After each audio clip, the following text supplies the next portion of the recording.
السلام علیکم۔ والد صاحب کو ریٹائرمنٹ کے بعد جو رقم ملی، انہوں نے اس سے ایک متوسط علاقے میں چھوٹا سا گھر خرید لیا۔ رقم خطیر نہ تھی، لہٰذا کوارٹر نما گھر ہی ملا۔ صرف 5 مرلے رقبہ تھا۔ امی نے اپنی جنت کے کر اسی پر شکر کیا کہ کرائے کے گھر سے تو نجات مل گئی تھی۔ اتفاق سے یہ متوسط علاقے کا آخری مکان تھا جو سرخ اینٹوں سے بنا ہوا تھا۔ اس کے ساتھ ہی پوش علاقہ شروع ہوتا تھا جہاں بنگلے بنے ہوئے تھے اور شاندار کوٹھیاں قطار در قطار سر بلند کیے کھڑی تھیں۔ گویا ان پر شکوہ بنگلوں کے پہلو میں ہمارا غریب خانہ ہم کو اپنی غریبی کا ہر وقت احساس دلایا کرتا۔ میں اپنے صحن سے اور کبھی چھت سے ان عالیشان گھروں کو حسرت سے تکتی، سوچا کرتی، یا اللہ، یہ امیری اور غریبی کی تفریق اس قدر زیادہ کیوں ہے کہ کہیں تو جھونپڑیاں اور کہیں سچ چھپانے کو ہم جیسے تنگ اور کم حیثیت مکان کے جو غربت کا اشتہار نظر آتے ہیں۔ جب فارغ ہوتی اپنی چھت پر جا کر برابر والے بنگلے کا نظارہ کرتی جس کا لون اور وسیع برآمدے ہماری چھت سے نظر آتے تھے۔ افسوس یہ بنگلہ خالی پڑا تھا، نہ جانے اس کے مکین کہاں چلے گئے تھے۔ دعا کرتی تھی کبھی تو اس کے مکین پل بھر کو آ جائیں اور اس جگہ کو آباد اور پر رونق کر دیں۔ کبھی تمنا ہوتی کہ یہ بنگلہ اندر سے دیکھوں کہ کیسا بنا ہوا ہے۔ حسرت کرنے لگتی، کاش ایک بار اس کے اندر جا سکتی۔ ابو سرکار کے معمولی ملازم ریٹائر ہوئے تھے، عمر بھر ایک چھوٹے سے سرکاری کوارٹر میں رہے تھے۔ قسمت نے اب اپنا گھر دیا بھی تو 5 مرلے کا کوارٹر جیسا ہی تھا۔ بنگلے کو اندر سے دیکھنے کی تو حسرت ہی رہی۔ دن گزرتے گئے، نیا محلہ اب نیا نہ رہا تھا، مگر برابر والا خوبصورت بنگلہ ابھی تک میرے لیے اجنبی تھا۔ یہ آباد بھی نہ تھا کہ اندر جانے کا موقع ملتا۔ ایک روز اچانک خوشی ملی، چھت پر گئی تو بنگلے میں لوگ چلتے پھرتے دیکھے، خالی مسکن آباد ہو گیا تھا۔ میری ہم عمر ایک لڑکی غالباً اپنی بڑی بہن کے ساتھ برآمدے میں کھڑی نظر آئی۔ ان کی ماں لان میں کرسی پر بیٹھی تھی۔ میری ہم عمر لڑکی کی نظر یک بارگی ہماری چھت کی جانب اٹھ گئی، مجھے جھانکتے پایا تو مسکرا دی اور ہاتھ کے اشارے سے کہا، آ جاؤ۔ میری پانچیں کھل گئیں، خوشی سے نہال ہو گئی، گویا دیرینہ آرزو بر آئی تھی۔ اب میں اس حسین مکین گاہ کے اندر جا سکتی تھی۔ ریٹائرمنٹ کے بعد ابا زیادہ تر بیٹھک میں لیٹے دینی کتب کا مطالعہ کرتے اور امی گھر کے کام کاج میں مصروف رہتیں۔ میں نے امی کو خوشخبری دی کہ برابر میں لوگ آ گئے ہیں۔ وہ بولیں، تم تو ایسے خوش ہو رہی ہو کہ جیسے ہمارے واقف لوگ آ گئے ہوں۔ ارے بھائی، وہ بنگلے میں رہنے والے اور ہم اس چھوٹے سے کم حیثیت مکان کے مکین، ان سے ہماری برابری کہاں؟ وہ اپنی حیثیت کے لوگوں سے ملیں گے، ہم کو کیوں منہ لگانے لگے؟ ماں کی بات سن کر میرا دل بجھ گیا، مزید بات آگے کی نہ بتا سکی۔ حیرت اس دن ہوئی جب ہمارا در بجا اور ساتھ والوں کے گھر کی ملازمہ نے آ کر بتایا کہ آپ کے نئے پڑوسی ملنا چاہتے ہیں، کل شام انہوں نے آپ لوگوں کو چائے پر بلایا ہے۔ اگلے روز ہم خوشی خوشی ان کے گھر گئے۔ واقعی شاندار گھر بنا ہوا تھا۔ اندر سے جی چاہا خوب گھوم پھر کر دیکھوں، مگر لحاظ سے جہاں انہوں نے بٹھایا تھا بیٹھی رہی کہ دوبارہ آنا ہوگا تو گھر دیکھ لوں گی۔ ابھی تو ان لوگوں سے دوستی کرنا اور ان کو اپنا بنانا تھا۔ شاندار بنگلے میں رہنے والے یہ لوگ سیدھے سادے تھے، بہت خوش مزاج اور ملنسار، گھل مل گئیں۔ دوبارہ آنے کو کہا تب امی نے بھی ان کو اپنے گھر مدعو کیا۔ وہ بولیں ضرور کسی موقع پر آ جائیں گے۔ دراصل ہم سادات فیملی سے ہیں۔ پردے کی وجہ سے عورتوں کو گھر سے نکلنے کی کم ہی اجازت ملتی ہے۔ ان بچیوں کا گھر میں پابند رہ کر دل گھبراتا ہے۔ مجھے بھی گھر کی چار دیواری میں رہنے کی عادت ہو گئی ہے۔ میرے شوہر نے ان کو آگے پڑھنے کی اجازت نہیں دی۔ کہیں آنا جانا نہیں ہے۔ جہاں پہلے رہتے تھے وہاں بھی محلے میں سے خواتین ملنے آ جاتی تھیں، لیکن ہم نہیں جاتے تھے۔ بس سبھی لوگ ہماری مجبوری کو سمجھ جاتے ہیں تو خود آ کر مل جاتے ہیں۔ میں تو ہر ہفتے کسی نہ کسی محلے والی کو چائے وغیرہ پر بلا لیا کرتی ہوں تاکہ تنہائی محسوس نہ ہو۔ آپ کی بچی کو چھت پر دیکھا تو میری بچیوں نے کہا ان کو بلائیے، سب سے نزدیکی گھر ہے، یہ ہمارے قریب ترین ہمسایہ ہیں، آنا جانا رہے گا تو رونق ہوگی۔ امی خوش ہو گئیں کہ اچھے لوگ ہیں، ہمسائے اچھے ہوں تو زندگی میں آدھی پریشانیاں ماند پڑ جاتی ہیں۔ بہرحال میں بھی اکیلی اکلوتی تھی، تنہائی مجھے بھی تنگ کرتی تھی۔ میں نے اپنی ہم عمر نورین سے دوستی کر لی۔ وہ اپنے نام کی طرح اجلی اور نیک سیرت تھیں۔ اس کی بڑی بہن کا نام کنزہ تھا۔ ان دونوں بہنوں نے اپنی سادگی اور خلوص کی وجہ سے امیری غریبی کے سارے فاصلے ختم کر دیے۔ وہ میرا اور میں ان کا دل و جان سے خیال رکھنے لگی۔ نورین سے میری انسیت بڑھنے لگی۔ ہماری دوستی اتنی گہری ہو گئی کہ لوگ ہم کو سگی بہنیں سمجھنے لگے۔ ان کے والد تو بہت بڑے رئیس اور زمیندار تھے۔ ان کے پاس زندگی کی ہر سہولت تھی سوائے اس کے کہ کہیں آنے جانے اور گھومنے پھرنے کی آزادی نہ تھی۔ والد یا کسی قریبی عزیز کے ہمراہ ہی یہ اپنی گاڑی میں کبھی کبھار باہر نکلتی تھیں۔ تاہم جو میں تصورات میں سوچتی تھی ان کے پاس ہر وہ چیز تھی۔ ان کے قریب رہتے ہوئے میں نے ان کے گھر میں خوشی نام کی کوئی چیز نہ دیکھی۔ تب میں امی سے کہتی امی آخر ان لوگوں کی حیات اس قدر بے رونق بدمزہ زندگی کیوں ہے؟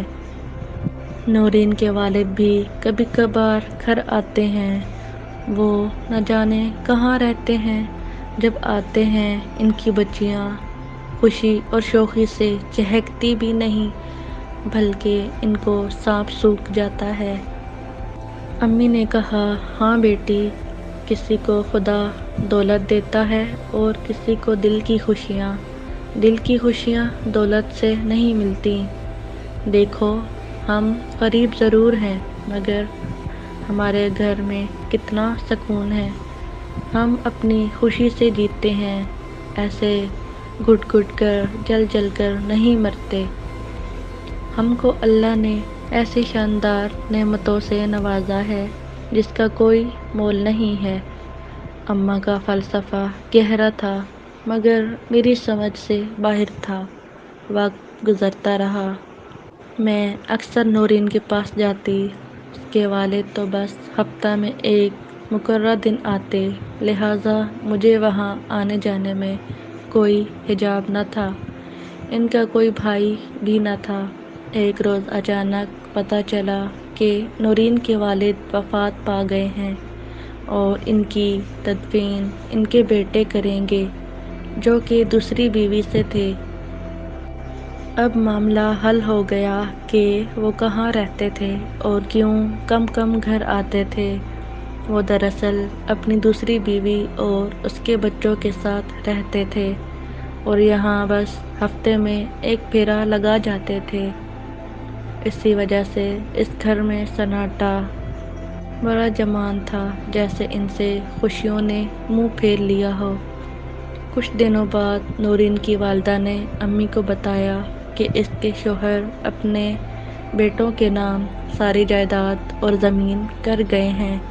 بیٹیوں کو صرف بنگلہ دے گئے ہیں کیونکہ بچیاں پرایا دھن ہوتی ہیں اور اراضی کے مالک تو بیٹے ہوتے ہیں۔ یہ سن کر امی کو دکھ ہوا کہ یہ شخص اپنی بچیوں سے ناانصافی کر گیا ہے۔ نورین کی سوتیلی ماں اچھی عورت نہ تھی، وہ تنگ نظر تنگ دل تھی، تبھی اس کے بیٹے بھی اپنی ان سوتیلی بہنوں سے نہیں ملتے تھے۔ اس نے ان کے ذہنوں میں بچپن سے ہی نفرت بھر دی تھی۔ باپ کی وفات کے بعد ان لوگوں نے بہنوں سے کوئی ناتا واسطہ نہ رکھا تھا اور نہ ہی باپ کے چھوڑے ہوئے سرمائے سے کچھ دیا، ہر شے پر قبضہ کر لیا۔ یہ وقت ان ماں بیٹیوں پر کسی قیامت سے کم نہ تھا۔ ایک بنگلہ ضرور تھا جو ان کے سر چھپانے کا آسرا تھا، جس میں یہ رہتی تھیں، اور شوہر نے نورین کی ماں کے نام 2 دکانیں بھی کر رکھی تھیں جن کا کرایہ آتا تھا۔ اس کرایہ پر ان کی گزر اوقات ہوتی، جبکہ کروڑوں کی جائیداد پر دوسری بیوی حقدار ٹھہری۔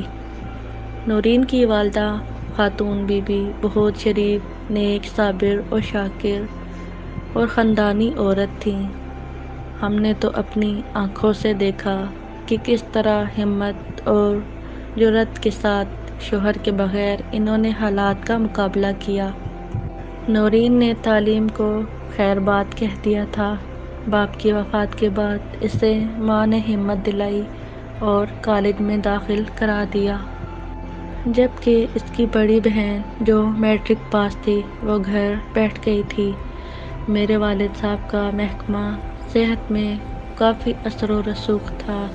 انہوں نے کوشش کر کے کنزا کو ہیلتھ وزٹر کا کورس کرا دیا تھا کہ وہ ماں اور بہن کی کفالت کر سکے۔ پہلے جو سہولتیں میسر تھیں ایک ایک کر کے ختم ہو گئیں۔ نوکر، ڈرائیور سب ساتھ چھوڑ گئے۔ میں نے ان کی زندگی کے بدلتے مناظر سے بہت کچھ سیکھا اور سبق حاصل کیا۔ اونچے اور شاندار گھر کے اندر بھی وہ رویا اور سسکا کرتی تھیں اور ان کے آنسو تھمنے کا نام نہ لیتے تھے۔ نورین نے ایف اے کے بعد بیوٹی پارلر کا کورس کیا اور گھر میں پارلر کھول لیا تاکہ تیز رفتار وقت کا ساتھ دے سکے۔ آنٹی کی اب یہ خواہش تھی کہ ان کی دونوں بیٹیوں کی کسی اچھی جگہ شادیاں ہو جائیں، لیکن کہیں میل ملاپ نہ ہونے کی وجہ سے وہ بچیوں کے رشتے خود تلاش کرنے سے قاصر تھیں۔ انہوں نے محلے کی ایک خاتون سے ذکر کیا اور اس عورت نے ایک رشتہ کرانے والی کو ان کے پاس بھجوا دیا۔ اس عورت کے توسط سے ایک رشتہ آنٹی کو بہتر لگا۔ لڑکا وکیل تھا اور اچھا خاصا کما لیتا تھا۔ لوگ تو اجنبی تھے، مگر انہوں نے آنٹی کو دل موہ لینے والی باتوں سے اپنا بنا کر شیشے میں اتار لیا۔ یوں ہمایوں سے آپی کی شادی ہو گئی۔ آنٹی کی مجبوری یہ تھی کہ ہر حال میں بچیوں کا رشتہ انہوں نے سادات گھرانے میں کرنا تھا۔ ان لوگوں نے خود کو سادات بتایا تھا، مگر وہ سادات نہ تھے، انہوں نے جھوٹ بولا تھا۔ دراصل انہیں آنٹی کے شاندار بنگلے نے لبھا لیا تھا، جس کی وارث یہ دونوں بہنیں تھیں۔ ان لوگوں کا خیال تھا کہ دونوں بہنوں سے 2 بھائیوں کا ناتا جوڑ لیں گے تو سارا بنگلہ ہمارا ہو جائے گا۔ شادی سے پہلے کرائے کا بنگلہ لے کر انہوں نے اسے اپنا ذاتی گھر ظاہر کیا۔ آنٹی بیچاری کہاں سے تصدیق یا جانچ پڑتال کرتیں، وہ تو گھر سے قدم بھی نہ نکالتی تھیں۔ انہوں نے ان کی ہر بات کا اعتبار کر لیا۔ جلد ہی وکیل صاحب نے رنگ دکھانے شروع کر دیے۔ پہلے گھر داماد بن گئے، آنٹی کو اعتماد میں لیا، بنگلے کا جائیداد ٹیکس، دکانوں کا کرایہ، قرض، ہر مرحلے میں مدد کرتے اور تمام کام اپنے ذمے لے لیے۔ اس کے بعد انہوں نے دھوکے سے کوٹھی کے کاغذات ہتھیا لیے اور بیوی کو کچھ مسئلے مسائل بتا کر کاغذات پر دستخط کرا لیے، جس کا علم آنٹی کو نہ ہو سکا۔ انہوں نے کوٹھی اپنے نام کرا لی اور ایک دن بیوی سے جھگڑا کر کے ان کو گھر بدر کرنے کے درپے ہو گئے۔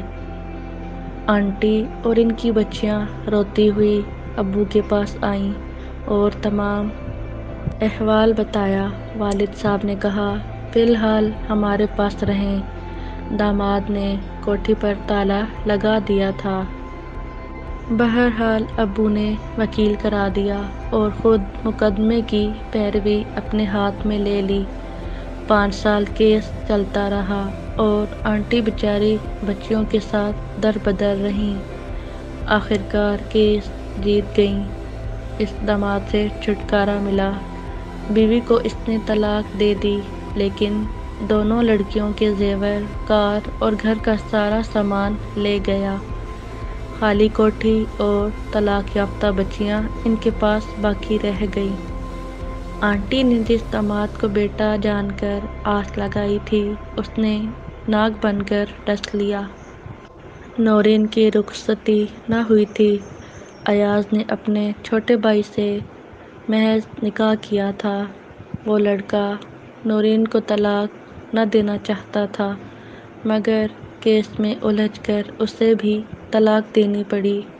یوں یہ دونوں بہنیں اپنے شاندار بنگلے کے پیچھے خوار ہوئیں اور گھر بھی آباد نہ ہو سکے۔ دنیا میں لالچی لوگوں کی کمی نہیں، سر پر اپنے مرد کا سایہ نہ ہو۔ زمانے کی دھوپ ایسے ہی جھلسا دیتی ہے۔ آج بھی نورین اور کنزہ اسکول ٹیچنگ پر گزارا کرتی ہیں، جبکہ ان کی ماں اب اس دنیا سے اور دنیا کے دھوکوں سے نجات پا چکی ہے۔